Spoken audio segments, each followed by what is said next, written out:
Captain Alex Rodriguez sat in his command chair, gazing at the endless stars through the forward screen of the HNS Defender. The patrol ship drifted quietly along the border of human space, its engines humming like a steady heartbeat. After 15 years on this route, Alex knew every constellation and asteroid field by memory. At the tactical station, Lieutenant Commander Lisa Park ran her routine diagnostics. Her precision was unmatched. She never overlooked a single anomaly. Her hands moved quickly across the glowing panels, scanning the void for anything unusual.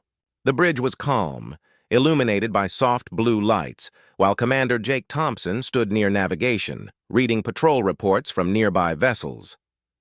Everything was routine, until Lisa suddenly straightened in her chair. "Captain, I'm picking up multiple contacts on long-range sensors," she said, her voice even but edged with unease. 12 ships, moving in formation toward our border." Alex swiveled his chair toward her. "Distance?" 2 hours at current speed," she replied, eyes narrowing as she refined the scan. "Captain, these aren't human ships. No match in the database. They're alien." Jake crossed the deck to her console. His years in intelligence gave him instant recognition. "Those are Zephyrian warships," he said quietly. "Heavy cruisers and destroyers." Alex's jaw tightened. The Zephyrian Consortium, an alliance of powerful alien worlds, wasn't an enemy, but never a friend either. "Are they responding to our identification signals?" Lisa shook her head. "Negative, sir. No change in speed or formation." Chief Engineer Maria Santos looked up from her console. "Captain, should I bring weapons online?" Alex hesitated. Every major power had signed the border treaties. No one entered human space without clearance. But this felt deliberate. "Do it quietly," he ordered. "Full readiness, minimal signatures. I don't want to start a fight unless we have to." The next hour crawled by as the alien formation drew nearer. Alex relayed distress calls to Earth Command and neighboring patrol ships. Reinforcements were coming, but not soon enough. "Captain," Lisa said, her tone grave, "the fleet has crossed into human space. That's a direct violation of galactic law." Alex rose from his chair. "Jake, issue a formal warning on all channels. They are trespassing and must withdraw immediately." Jake complied, his fingers flying over the console. "Message sent, sir." "Broadcasting wideband." They waited. Silence. The alien fleet pressed deeper into human territory, straight toward Research Station Kepler 7. "Status on weapons?" Alex asked. "All systems ready," Lisa confirmed. "Pulse cannons charged, torpedo tubes loaded, point defense active." Alex's gaze locked on the main display. 12 massive ships, moving with chilling precision. They were stronger, but not more determined. "Set course to intercept," he ordered. "Maximum speed." The Defender's engines roared, the deck shuddering beneath them as gravity compensators strained to keep up. The hunt had begun. For the sudden burst of acceleration, his crew moved in flawless coordination, every officer focused and silent as the Defender surged toward confrontation. "Captain," Jake called from his console, "I have a clearer read on their fleet composition. 11 heavy cruisers and 1 command ship. They outgun us at least 10-1. Alex nodded grimly. He'd expected that. But sometimes odds didn't matter. Sometimes you fought because principle demanded it, because there were things worth more than survival. "All hands, this is the captain," Alex said over the ship-wide intercom. His voice carried through every deck. "We have unidentified alien vessels inside human space without clearance. We'll attempt peaceful contact, but everyone should be combat ready." Throughout the Defender, his crew came alive with purpose. Blast doors sealed, bulkheads locked. Med stations powered up. Marines loaded weapons and took defensive positions near critical corridors. The air grew heavier with tension and resolve. 30 minutes to intercept, Lisa reported steadily. Alex lowered himself back into the command chair, eyes fixed on the growing cluster of enemy signals. He had sent updates to Earth Command and nearby patrols. They knew what was coming. If the Defender was lost today, their stand would not go unnoticed. But Alex had no plans to die. His duty was simple. No one violated human space. Not today, not ever. Beyond the viewport, the stars gleamed like frozen witnesses as 2 fleets raced through the dark, one bloated with confidence and numbers, the other driven by unyielding conviction. Soon the galaxy would see which mattered more. Moments later, the Defender dropped out of faster-than-light transit, emerging directly in the path of the 12 Zephyrian warships. They loomed large against the void, keeping perfect formation, showing no signs of slowing or acknowledging the lone human vessel blocking their advance. "Open a channel to the lead ship," Alex ordered. "All frequencies open," Jake confirmed, fingers moving swiftly. "They're receiving our signal." Alex straightened, voice firm as steel. "Alien vessels, this is Captain Alex Rodriguez of the Human Navy Ship Defender. You have entered sovereign human territory without authorization. Identify yourselves and state your purpose."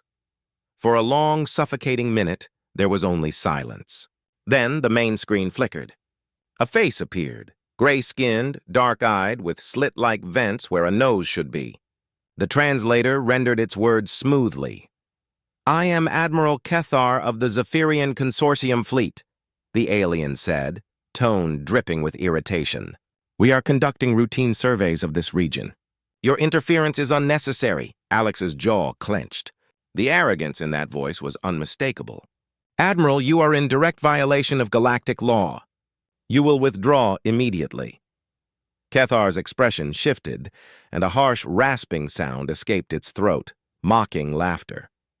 "Human," it said, "your species occupies a mere sliver of this galaxy. The consortium has traversed these stars for millennia. They had sailed these systems long before humans learned to fashion fire. We go where we choose," the Admiral had said. Commander Jake Thompson leaned close enough that Alex heard him soft as a breath. "Captain, I'm reading his posture and cadence. He isn't merely dismissive. He truly believes we pose no danger." Alex gave a small nod but kept his attention fixed on the alien admiral. "Admiral Kethar," he said, steady and formal, "however you regard humanity, you are currently breaching recognized territorial limits. I have authority to employ force to defend human space if required." Kethar's broad eyes glinted with something like amusement. One human cutter against a squadron of 12 consortium warships, the Admiral seemed to indicate without saying more. "We will continue our mission. Do not interfere or there will be consequences."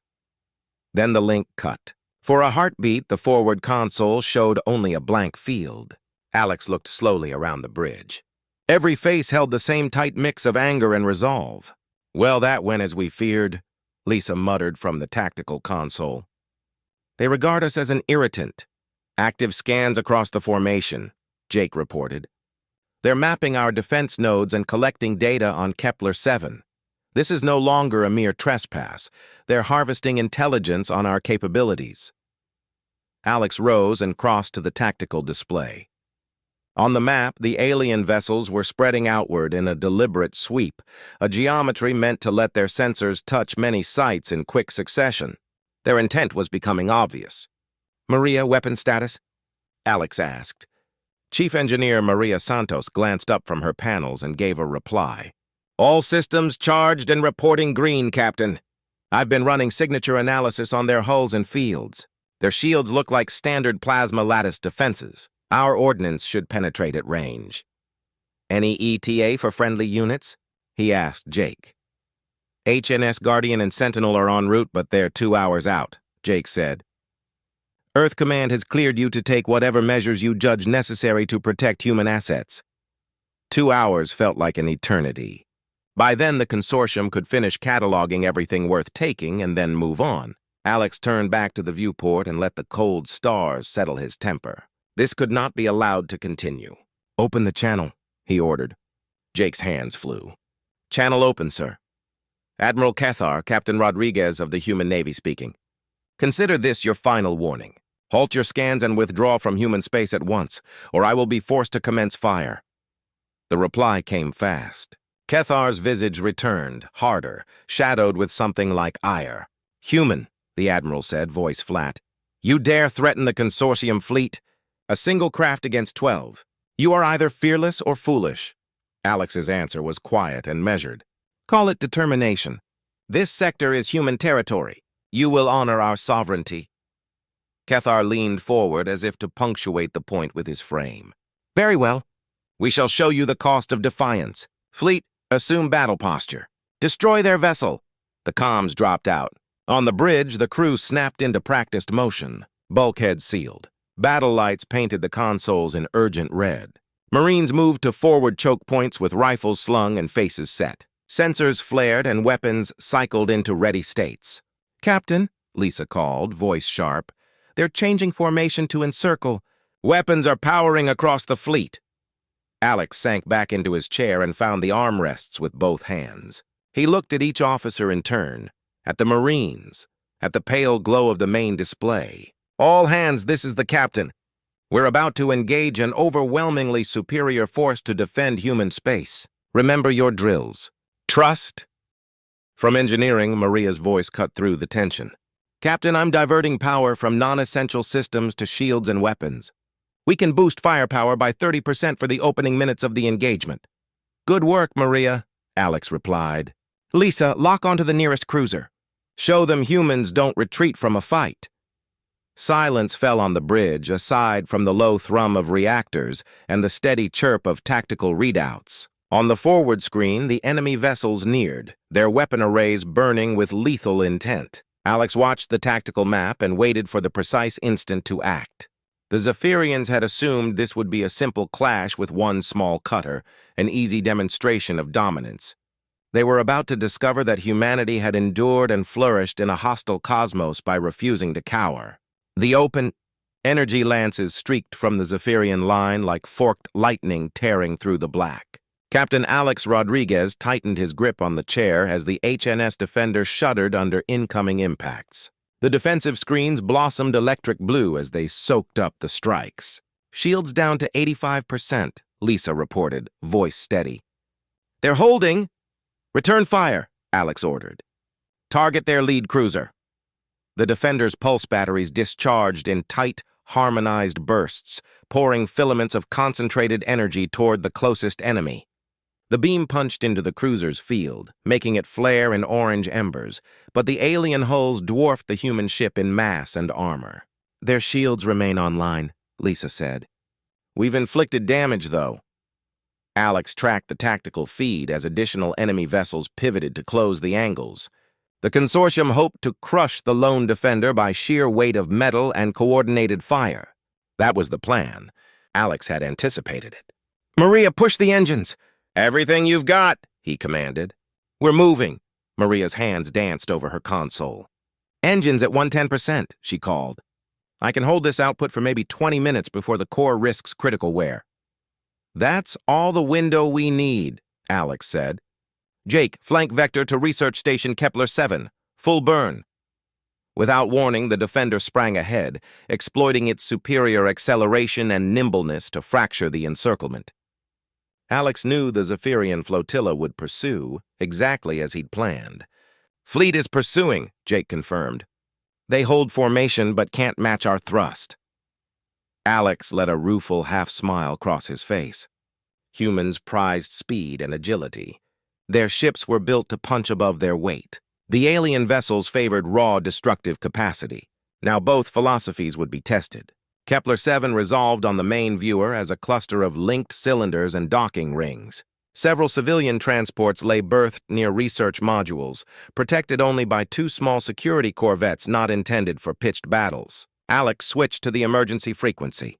"All civilian craft and personnel at Kepler 7, this is Captain Rodriguez of the HNS Defender.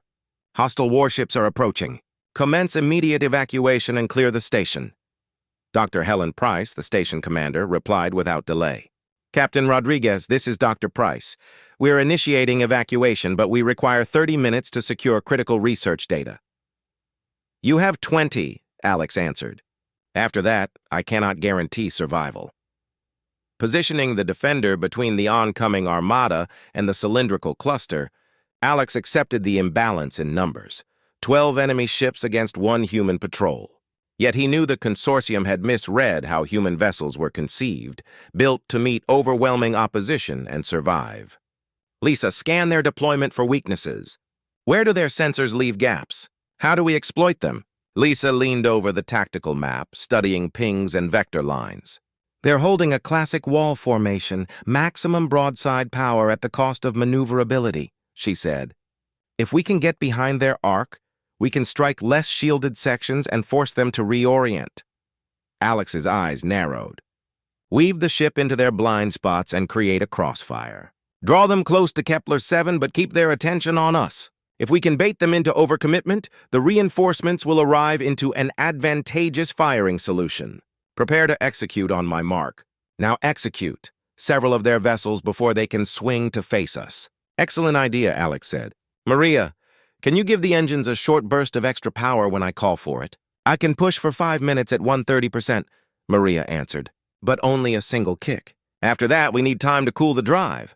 The alien armada tightened its approach toward the research platform. Alex watched civilian transports begin to undock and vector away from the station, but their acceleration was languid. The consortium would reach the sector before every non-combatant could clear the area. The Admiral Kethar's image returned to the main screen. Human, there is nowhere left to run. Surrender your craft and we will spare your lives as prisoners. Resist and we will annihilate you and your fragile station, the Admiral intoned.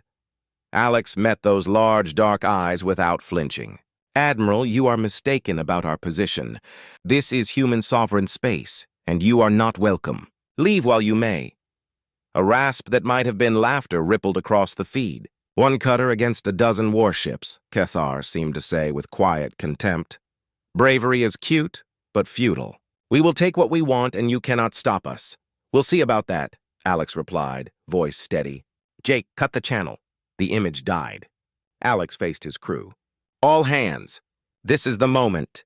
We will show these invaders what happens when they threaten human civilians. Stations, report? Every station answered in unison. Ready, Captain.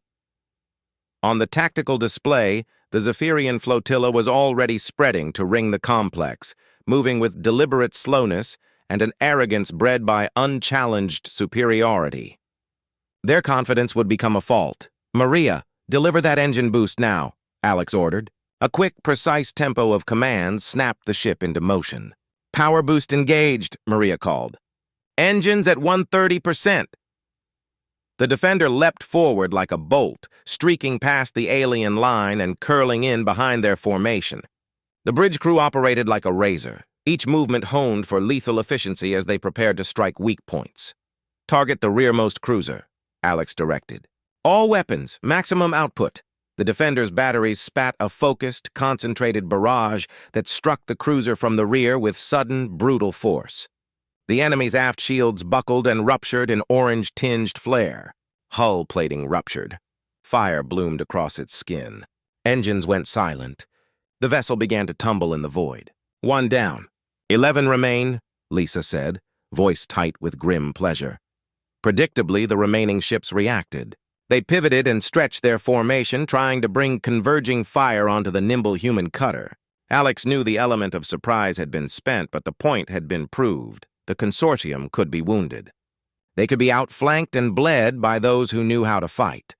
Now the question was whether a lone human patrol could hold 11 warships until help arrived. Alex had no doubt he would find out. The HNS Defender danced through the offensive arcs like a practiced fighter, sliding between concentrated salvos from a dozen enemy mounts. The ship shuddered as near misses painted the hull with stuttering sparks. Shields flared and dimmed, but the crew did not waver. Captain, multiple friendly contacts dropping out of FTL, Jake said, urgency threaded through his tone. The cavalry is here. Relief cracked through Alex as the tactical map bloomed with new pings. HNS Guardian, Sentinel, and Ranger materialized in system. Better still, they brought escorts, 2 heavy cruisers and a destroyer tugging at their heels, moving to intercept. A voice came over the comm, clear and authoritative. This is Captain Sarah Williams of the HNS Williams. Hold fire until I give the order. We'll coordinate a concentrated strike to break their formation and protect Kepler-7. Execute on my mark, everyone. Guardian, came a voice across the comms. Alex, we got your transmission. Looks like you could use backup. Alex allowed himself a smile for the first time since the engagement began. Good to see you, Sarah, he replied. The aliens have 1 cruiser disabled, but they're still a threat. I propose we encircle them and force a surrender. Already on it, Sarah answered. All ships, execute Battle Plan Delta. Teach these invaders what happens when they violate human territory. The human squadron fell into a practiced formation that reflected long hours of joint training. The friendly vessels approached from 3 vectors, using speed and agility to minimize exposure to the heaviest enemy salvos. Admiral Kethar reappeared on Alex's displays, though his composure had shifted. Human, even with reinforcements, you remain outnumbered. Withdraw, and this incident will be closed. That is not acceptable, Alex said. You penetrated our space without consent and put civilians at risk. You'll face the consequences of that. The Admiral's features hardened into open malice. Very well. Concentrate fire on their ships. Show them the cost of defying the consortium. As predicted, the Zephyrian fleet targeted the largest human ship, zeroing weapons on the HNS Guardian in an attempt to break human resistance quickly. Captain Williams anticipated the blow. Her vessel rolled and dove, returning heavy blows with disciplined volleys from its main batteries. Lisa, sync with the Allied hulls, Alex ordered. I want coordinated strikes across their line. Lieutenant Commander Lisa Park moved swiftly at the tactical console, linking the Defender's firing sequence with the other human vessels. Coordination established, Captain. All ships report ready for a synchronized broadside. All ships, fire! Alex shouted. At that instant, 6 human warships discharged in perfect unison, producing a concentrated wall of energy that slammed into the consortium formation like a battering ram. 2 more Zephyrian cruisers detonated in flares of breaking light, while another began venting atmosphere through ruptured compartments. Maria Santos glanced up, excitement ringing her voice. Captain, I've isolated their shield bands. I can retune our output to punch through their fields. Do it, Alex replied without hesitation. How long? 2 minutes, Maria said, fingers already moving. Alex watched the tactical feeds as the fight unfolded. Human tactics favored rapid strikes and withdrawal before the larger vessels could bring their weight to bear. Weapon modifications complete, Maria called. Our next volley will pierce their shields. Target their command ship, Alex ordered. Finish this. The Defender's altered batteries unleashed an energy stream that flowed through the command vessel's field as though it were not there, impacting the hull and igniting catastrophic detonations along its spine. The structure failed. The cruiser began to break apart. All human ships, adopt the Defender's frequency, Alex transmitted. Their shields are compromised. Within moments, the Allied fleet had reconfigured, matching the new modulation. Subsequent barrages passed through Zephyrian shields unhindered, striking armor and critical systems directly. 3 additional enemy ships were obliterated in swift, searing pulses. Admiral Kethar's flagship suffered severe damage, yet remained operational. The consortium commander appeared again on Alex's screen. This time his face betrayed fear rather than arrogance. How is this possible? He demanded hoarsely. Our shields are the most advanced known. No force should be able to breach them so easily. Around the bridge, the crew watched in stunned, exhilarated silence. Faces that had been drawn with strain relaxed into relief as new contact pings filled the tactical grid. Kepler 7 reported faster transfer lanes. Transports were clearing the danger zone on emergency vectors. Alex allowed himself a breath but felt no triumph, only the weight of responsibility. Maintain pressure, he ordered. Prevent any regrouping. Hold the line until reinforcements secure the perimeter and Kepler 7 is clear now. Alex met the alien admiral's panicked stare with calm certainty. You made the mistake of underestimating human engineering, he said evenly. We're very good at solving problems, especially under pressure. This is impossible.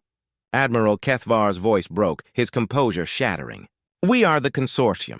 We have ruled this sector for 1,000 years. How can you primitives defeat us? Alex leaned forward in his command chair. Because, Admiral, you forgot the first rule of warfare. Never start a fight you aren't ready to finish. And humanity always finishes what others begin. The alien admiral abruptly cut the transmission. His crippled ship tried to flee, but the human vessels had already surrounded what was left of his fleet. The Zephyrians were trapped. Captain Williams, are you seeing what I'm seeing? Alex asked over comms. I see it, Alex, Sarah replied.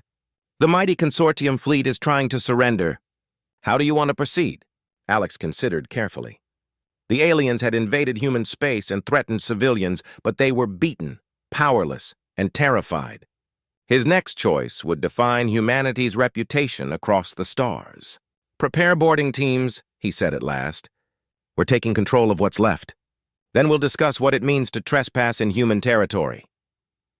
Corporal Ben Carter led his Marines through the ruined corridors of the enemy flagship. The interior was vast, built for beings taller than humans, and lit by flickering red emergency lights that gave the wreck a haunted look.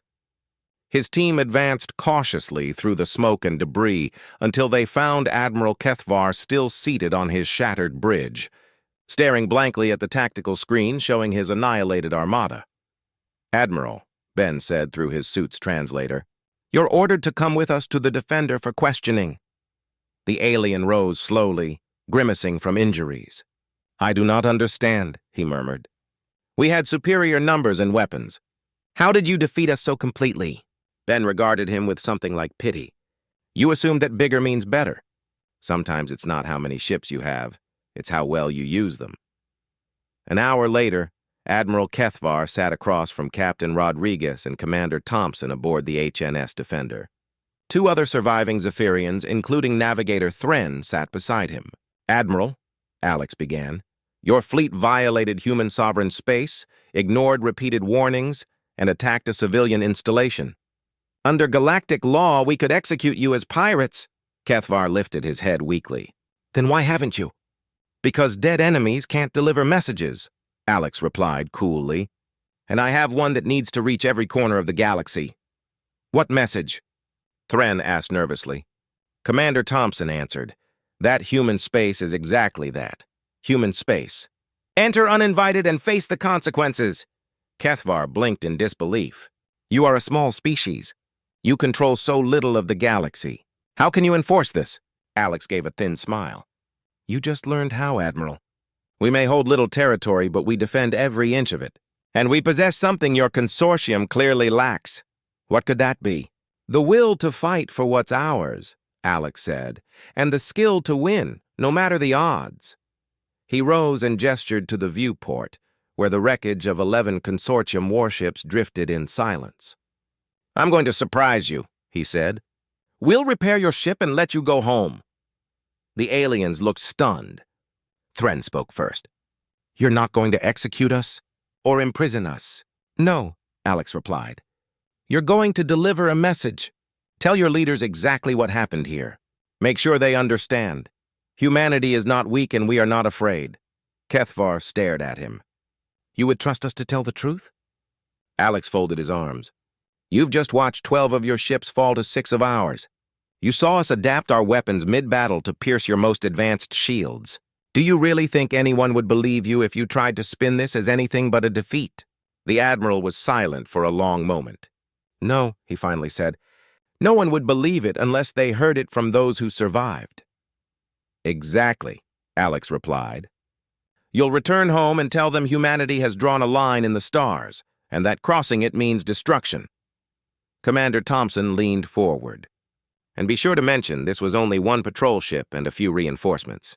If the consortium wants to test our resolve again, they'll find we have far greater fleets waiting." Thren's face paled. "How many ships do you humans have?" Alex smiled faintly. "Enough, Navigator. More than enough." 3 days later, Admiral Kethvar's battered flagship limped out of human space carrying its survivors and a message that would upend galactic politics. The shattered remains of 11 consortium warships drifted behind as a monument to the cost of underestimating humanity. On the Defender's bridge, Captain Rodriguez watched the alien vessel vanish into faster-than-light travel. Commander Thompson joined him. "Do you think they'll actually deliver the message?" "They will," Alex said. "And every alien government in this sector will hear of it. Some will keep their distance. Others will try to test us." "And when they do?" Jake asked. Alex turned, lowering himself into the command chair. "Then we'll be ready. We'll always be ready." Within weeks, word of the Kepler incident spread across the galaxy. Navigator Thren's detailed account of human tactics and Admiral Kethvar's testimony about their rapid adaptation became required reading in alien military academies. The Zephyrian Consortium issued a formal apology and banned its ships from entering human space without permission. Other empires followed suit.